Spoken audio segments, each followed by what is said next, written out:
بسم الله الرحمن الرحیم. سلامونه او نیکې هیلې ګرانو زده کوونکو ته هیله ده چې جوړ او روغ اوسئ.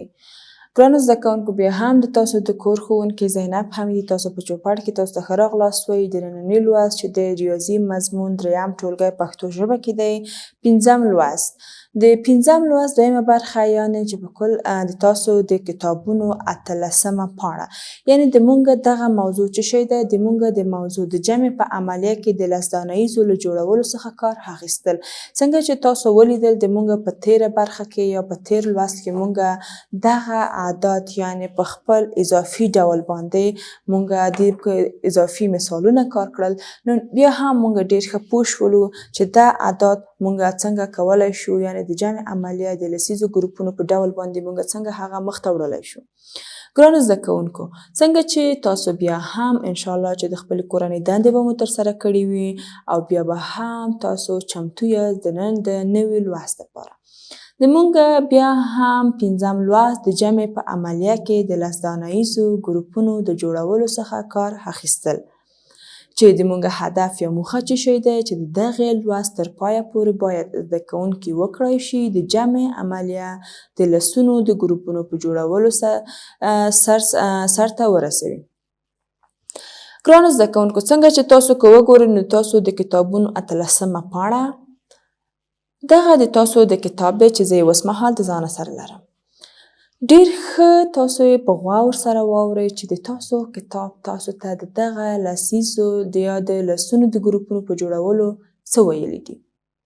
څنګه چې مونږ په خپل تیره برخه کې دا وویل چې د جمع عملیه باید دواړه طرف ته مساوات حاصل یو وي، یعنې مساوي وي حاصل.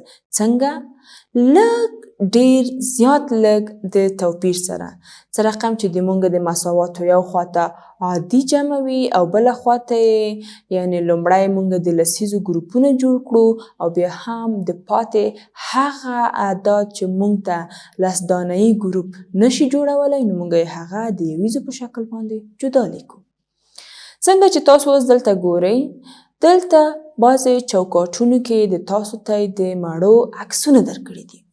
راځئ چې لومړی دغه مڼې په هر چوکاټ کې جدا جدا وشمیرو او په دغې طریقې باندې مونږ پوه شو چې د مونږ لوست هدف یا معنا څه شی دی. انشاءالله چې تاسو به اوس مهال د خپلې کتابونه د ځانه سره لرئ او د ما د غږ د اورېدو سره به هم یو ځای د خپل کتابونو ته ګورئ او په ډېر دقت او توجه سره به دغه مثالونه سره ټول یو ځای کاروو. آفرین ګرانو زده کوونکو. ګورئ دلته یو چوکاټ کې مڼې دي. څوک یې حسابولی شي؟ آفرین. راځئ چې یو ځای حساب کړو. انشاءالله چې تاسو به یې هم د ما سره په جیګه باندې حسابوئ. 1 2 3 4 5 6 7 8 9. موږ د خپل لومړی عدد دلته ولیکل چې د موږ په لومړي چوکاټ کې څو دانې مڼې دي؟ 9 دانې. آفرین. راځئ چې د خپل د دوهم چوکاټ لور ته لاړ شو. یعنې په دغه چوکاټ کې راځئ چې بیا هم یو ځای سره دغه مڼې حساب کړو. یعنې 1 2 3 4 5 6 7. نو لومړی چوکاټ کې څو مڼې وي؟ 9. آفرین. په دوهم چوکاټ کې 7. اوس که چېرته تاسو دغه 9 د 7 سره جمع کړئ، یعنې 9 جمع 7 حاصل به څه وي؟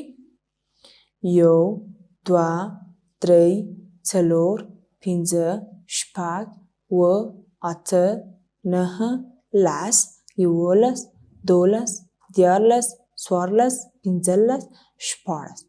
ډېر ښه. نو 9 جمع 7 مساوي په څو کېږي؟ 16. اوس ګرانو زده کوونکو راځئ د دې دوهمې طریقې لور ته ځو. په دوهمه طریقه کې مخکې د دې چې مونږ د دغې جمع عملیې حل لاسته راوړو، د خپل دغه اعداد چې مونږ ته د مڼو په شکل باندې راکول شوي، تاسو په مختلفو طریقو باندې کولی شئ چې دغه مثالونه کار کړئ. لومړی مونږ د خپل لسیزو ګروپونه جوړو. یعنې دلته په لومړي کې څو دانې ول؟ 9 دانې. نو که زه چېرته د خپل دغه د لسیزو ګروپ یا د دغه د لسیزو مړو ګروپ جوړ کړم نو ماته بل څومره ضرورت دی چې زه یې راواخلم؟ آفرین، لومړی چوکاټ کې 9 دي، نو زه 10 غواړم په دې چوکاټ کې، نو زه به یوه مړه د دوهم چوکاټ نه راواخلم، په دې کې به یې اضافه کړم چې ټول د ما دغه لومړی چوکاټ څو دانې شي؟ 10 دانې مړې شي. باقي مانده چې دغه برخه ده، یعنې دا برخه مونږ ته نشي کولی چې لسیز ګروپ جوړ کړي، نو دا مونږ په جدا ډول باندې لیکو. آفرین. نو اوس یې ګورو چې 10 جمع شپږ بیا هم څو کېږي؟ 14. اوس که چېرته تاسو دغه خواته یعنې کیڼ خواته د خپل د سوال او ښي خواته د سوال وګورئ نو د دې جواب به څو وي؟ 14. یعنې دې خواته مساوات هم 14 دي، دې خواته هم 14. دغه علامه ګرانو زده کوونکو چېرته چې تاسو دغه علامه ګورئ دا په دې معنا ده چې د مونږه دواړه خواته عملیه که هغه تفریق وي، جمع وي، ضرب وي یا هم تقسیم وي نو هغه ټول باید چې چېرته دغه علامه وي نو دغه دواړه خواته اعداد باید مساوي راشي. آفرین. راځئ د خپل دوهم مثال لور ته راځو. د تاسو د دوهم مثال کې تاسو ته څه ویلي دي؟ ګرانو زده کوونکو بیا هم څنګه چې تاسو ګورئ د تاسو دلته بیا هم چوکاټ دي چې په هر چوکاټ کې جدا اعداد د رسم په شکل یا هم د عکس په شکل تاسو ته درکړي دي. لومړی چوکاټ دلته ویل شوي دي چې څو دانې دي؟ 1 2 3 4 5 6 7 8. دوهم چوکاټ جمع 1 2 3 4 5 6. ښه په غور سره یې واورئ ګرانو زده کوونکو. لومړی چوکاټ د مونږه څو دانې ناکول؟ 8 دانې. دوهم چوکاټ د مونږه 6 دانې. ولې مونږه دغه ټول سره راټولوو؟ ولې نه تفریقوو؟ آفرین، حتما تاسو به دا وایئ چې دلته د مونږه علامه د جمع ده. نو مونږ خو وویل چې جمع څه ته وایي؟ جمع هغه عملیه دی چې د همجنسو شیانو راټولولو ته وایي. نو دلته بیا هم همجنس دي، یعنې یو هغه نه دي، د یوې کورنۍ نه دي، یعنې دا هم ناک دي او دا هم ناک دي، یعنې دواړه هم میوه ده. نو اوس بیا هم د دغې د ځواب دپاره اوس یې کولی شو چې لومړی مونږ د خپل د لسیزو دانۍ د 10 دانۍ ګروپ جوړ کړو او بیا لا پاتې ناکې دلته جدا ډول باندې د یویزو په چوکاټ کې ولیکو. که چېرته مونږ وګورو مونږ ویل چې دا څو دانې دي؟ 8 دانې. دا څو دانې دي؟ 6 دانې. نو که چېرته مونږ د 8 سره څو نمبر باید یو ځای کړو چې مونږ ته د 10 دانیزو ګروپ جوړ کړي؟ یعنې مونږ دغه 8 ناکه دلته په چوکاټ کې راوستل. اوس هم ماته څو دانې نور اړتیا ده چې زه را پیدا کړم؟ 2 دانې. آفرین. نو زه به 2 د دې چوکاټ نه راواخلم دلته. اوس په دغې چوکاټ کې څو دانې پاتې شول؟ ډېر ښه، 4 دانې. 1 2 3 4. نو موږ هغه هم د یویزو په شکل باندې په جدا چوکاټ کې لیکو. ولې؟ ځکه چې دا 10 نه دي، یعنې د 10 نه کم دي. څنګه چې موږ وویل د 1 نه تر 9 پورې یویز ده، یویزه طبقه یا مرتبه ده، نو موږ دا هم جدا ډول باندې لیکو. اوس ګرانو زده کوونکو راځئ چې د دغې سوال جواب ته موږ ښه پام وکړو. څنګه؟ څه رقم چې موږ وویل باید د دغې سوالونو دواړه خواته یا د مساواتو دواړه خواته څه وي؟ مساوي وي یا یو عدد وي. لکه که چېرته موږ دغه خواته د مساواتو وشمیرو او بیا هم د دې مساواتو سره مقایسه کړو باید موږ ته یو ځواب لاسته راشي. راځئ چې بیا هم شمیرو. هیله ده چې تاسو بیا هم د ما سره شمیرئ. 1 2 3 4 5 6 7 8 9 10 11 12 13 14. ګرانو زده کوونکو د مونږه 8 جمع 6 مساوي په څو کېږي؟ آفرین، مساوي په 14. اوس راځئ چې د مونږه دې خواته یا ښي خواته د خپل د سوال حل پیدا کړو.